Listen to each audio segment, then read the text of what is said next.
ሰላም እንደምን ቆያችሁ ውድ የአንከር ዜና ቤተሰቦች ሰላም ፍቅር ጤና ባላችሁበት ድረስ ያለን የሰዓቱን ዜና ይዘን ቀርበናል። በትግራይ ክልል ከሚሰሙ ጥሎች ጋር በተገናኘ አዳዲስ መረጃዎችን በዛሬው ጥንቅራችን ይዘናል። የፋኖ ታጣቂዎች በወልቃይት ጥቃት መክፈታቸው ዛሬ አዲስ የተሰማ ዜና ነው። ታጣቂዎቹ በወልቃይት ጠገዴ እንባውጋ ላይ በተባለ ቀበሌ ጥቃት መክፈታቸው ምንጮች ተናግረዋል። ሰሞኑን እንደሰማነው የህወሓት ታጣቂ ወልቃይት ጠገዴ ላይ ጥቃት እየፈጸመ መሆኑንና ወልቃይትን ለመቆጣጠር እያሰበ እንደሆነ አቅርበን ነበር። ዛሬ አስደንጋጭ ዜና ተሰምቷል። ፋኖም ውጊያ ውስጥ መሳተፉን ከአንድ አፍታ ሚዲያ መረዳት ችለናል። ጥቃቱ ፋኖና ህወሓት ወልቃይትን ተባብረው ለማጥቃት መወሰናቸው የተረጋገጠ ነው ሲል አንድ አፍታ ሚዲያ ዘግቧል። ይህንንም ውጊያ የሚቃወሙ ሰልፎች በወልቃይቱ መራ ከተማ ህወሓትን በማውገዝ ሰላማዊ ሰልፍም እየተካሄደ ይገኛል። የወልቃይትም መሪዎች አስቸኳይ መግለጫ ሰጥተዋል። የወልቃይት ጠገዴ አማራ ዋንነት ወሰን አስመላሽ ኮሚቴ የተሰጠው መግለጫ ጥር 22 2017 በኢትዮጵያ ምርጫ ቦርድ 7ኛ ሀገራዊ ምርጫ አስመልክቶ የምርጫ ክልልና ምርጫ ጣቢያዎች ዝርዝር መረጃ ይፋ ማድረጉ ይታወቃል።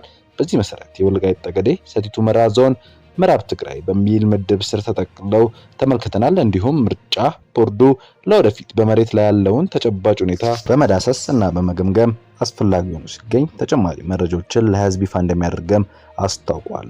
ዳሩ ግን የወልቃይት ጠገዴ አማራ ማንነት ወሰን ጥያቄ ከ2008 ዓ.ም ጀምሮ ለፌዴሬሽን ምክር ቤት፣ ለትግራይ ክልል ምክር ቤትና አስተዳደር እንዲሁም ለአማራ ክልል መንግስት መቅረብ ይታወቃል። በመሆኑም ህወሓት በድርጅቱ ውሳኔ አካባቢ 1980 ዓ.ም ህገ መንግስቱ ከመጽደቁ በፊት በጉልበትና ከወልቃይት ጠገዴ የአማራ ህዝብ ፍላጎትና ፍቃድ ውጪ ወደ ትግራይ ክልል ማካለሉ ይታወሳል። ስለሆነም አካባቢያችን ለሶስት 10 ዓመታት አማራዊ ማንነቱ ተደፍጥጦና የትግራይ ማንነቱ ተጭኖበት መቆየቱ ይታወሳል።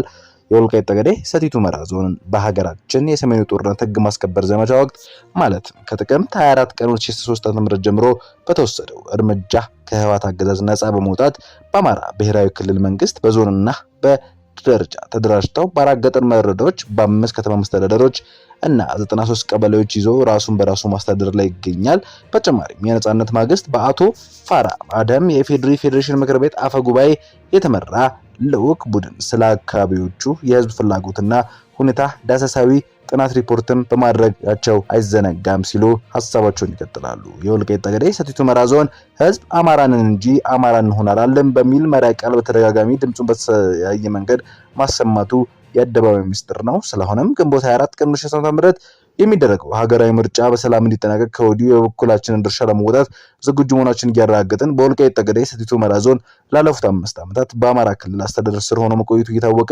የኢትዮጵያ ብሔራዊ ምርጫ ቦርድ በትግራይ ክልል ምዕራብ ትግራይ ክልል አድርጎ መመደቡ ተገቢነት ስለሌለው ቦርዱ ይህን ነባራዊ ሁኔታ በመገንዘብ የማስተካከያ እርምጃ በመውሰድ በዞኑ የአማራ ክልል ስር ሆኖ ምርጫ እንዲካሄድ ስንል በአክብሮት እንጠይቃለን ሲሉ የወልቃይት ጠገዴ አማራ ማንነት ወሰን አስመላሽ ኮሚቴ በጥር 23 ዜናቸው ዘግቧል። ሌላው በሃውዜን የድሮን ድብደባ መካሄዱንም ለአንከር ዜና ምንጮቻችን ገልጸዋል። በሃውዜን የድሮን ጥቃት መፈጸሙን የሚያሳይ መረጃ በማህበራዊ ሚዲያ በስፋት እየተሰራጨ ይገኛል። ሆኖም ግን ባደረግነው ማጣራት መረጃው ሐሰት ነው ተብሏል። የሃውዜን ከተማ አስተዳደር ከደቂቃዎች በፊት ባጋራው መረጃ በከተማው የድሮን ጥቃት እንዳልተፈጸመና የሚሰራጩ መረጃዎች ውሸት መሆናቸውንም አትጠቁቷል። ሆኖም በቆላ ተንቤን የአየር ጥቃት መፈጸሙንና ጥቃቱ የህወሓት ወታደራዊ አሽከርካሪዎች ላይ መነጣጠር እንደሆነ ታውቋል። በዚህም የተለያዩ ክሳራ ላይ ህወሓት መጣሉን አሳይተናል። ሌላው በሰበር ዜና መሰረት ወደኛ የቀረበው መረጃ በኤርትራ ድንበር የድሮን ጥቃት መፈጸሙ ብዙዎችን አሳዝኗል። በትግራይ ክልል ማዕከላዊ ዞን በአድዋ አድግራት በሚወስደው መንገድ በምትገኘው ታሪካዊ ከተማ እንጥጩ እና ገንደባታ በተባሉ አካባቢዎች ጥቃት የድሮን መፈጸማቸውንና የሰው ህይወት እንዳለፈም ተነግሯል። ጥቃቱ የተፈጸመው በክልሉ ከሰሞኑ የተከሰተው ችግር ጋር መሆኑን ተመልክቷል። እንደ እንጥጩ ከተማ አስተዳደር መግለጫ ከሆነ የመጀመሪያ ጥቃት ሌሊት 9 ተኩል እስከ 10 ሰዓት ባለው ጊዜ የተፈጸመ የምግብ ዘይትና ቡና ጭነው በጉዞ ላይ የነበሩ 2 አይሱዙ ጭነት መኪኖች ላይ ነው። ከጥቃቱ የአንድ አሽከርካሪ ህይወት ወዲያው ሲያልፍ ረዳቱ ደግሞ ከፍተኛ አካል ጉዳት እንዳጋጠመው ታውቋል። የተወዳችሁ የአንከር ዜና ቤተሰቦች መረጃውን እየሰማችሁ አብራችሁን ስላላችሁ እናመሰግናለን። መረጃውን እየሰማችሁ ባላችሁበት ሁኔታ ላይክ፣ ሼር ማድረጋችሁ እንዳትረሱ። ለቻናላችንም እንግዳ ከሆናችሁ የዩቲዩብ ገጻችንን ሰብስክራይብ በማድረግ እንድትወዳጁ ጋብዘናል። አሁን በዝርዝር ወደ ያዝናቸው መረጃዎች እናልፋለን። ሌተናል ጄኔራል ታደሰ ረዘም ያለ ዘለግ ያለ ቃለ ምልልስ አድርገዋል። ከቀናት በፊት መከላከያ ወደሚገኝበት የጸለምት ወረዳ የዘለቁ ኃይሎቻችንን ወደ ነበሩበት እንዲመለሱ አዘናል ሲሉም ተናግረዋል።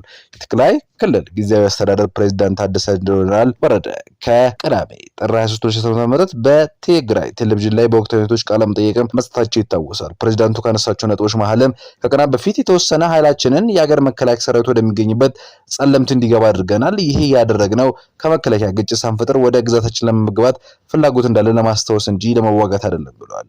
ይህንን ከማድረጋችን በፊት ማይ ዳጉሻ በተባለ ቦታ 4 ሰዓት የፈጀ የውይይት ከመከላከያ ያካሄደናል። ከዚያ በኋላ ያልተጠበቀ ግጭት ተከሰተ። ግጭቱ ተቀጣጥሎ ሙሉ ውጊያ ወደሚመስል ተቀየረ።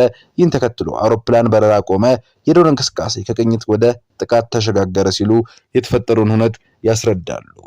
ጥር 23 2013 ዓ.ም ንጋት በአድዋ ዙሪያ በሚገኝ እንጥጮ ገንደባታ በሚካል አካባቢ የንግድ ሸቀጣሸቀጥ የጫነ 2 አይሱዚ ላይ በተፈጸመ የድሮን ጥቃት አደጋዎች መድረሳቸውንና ንብረት መውደማቸውን ሌተናል ጄኔራል ታደሰ በውይይታቸው መሃል ሲጠቅሱ ተሰምቷል። በሲቪሊያን ሰላም ሰዎች ስላጋጠመ ከል ጉዳት ንብረት ውደት የተሰማንም ሐዘን እንገልጻለን ሲሉ ተደምጧል። ጦርነት መልሶ ሊቀሰቀስ የሚችለው የትግራይ ግዛት አንድነት ሳይራገጥ ሲቀር ብቻ ነው። ከዚህ በመለሰ ወደ ጦርነት የመግባት ፍላጎት የለንም ሲሉ ቆፍጠንስ ብለው ሲናገሩ ተደምጧል።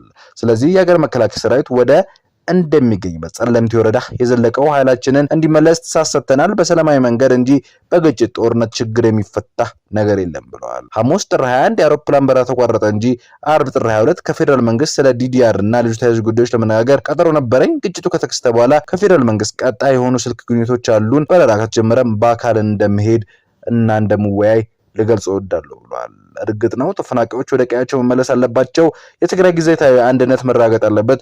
ሁሉም በሰላማዊ መንገድ ነው መደረግ ያለበት፣ በሰላም እንጂ በውጊያ የሚመለስ ጥያቄ የለም። ችግሮች፣ ግጭቶች ሲፈጠሩ በፕሪቶሪያ ስምምነት መሰረት መዳኘት አለባቸው ሲሉ ከተናገሩት መሃል ቀንጨብ አድርገን ለእናንተ አቅርበናል። ጊዜያዊ አስተዳደሩ በፌዴራልና ትግራይ ስምምነት የቆሙ ነው ስለሆነ ከሁለቱ አካላት ድጋፍና ተደማጭነት ማግኘት አለበት ሲሉ በኢትዮጵያን ታስቦ ኢትዮጵያን ሀብቶች የተገነባው የህዳሴ ግድብ ለኛ ለኢትዮጵያም ለአፍሪካም ኩራትና ተምሳሌት ነው ሲሉ ጠቅላይ ሚኒስትር ዶክተር አብይ ተናግረዋል።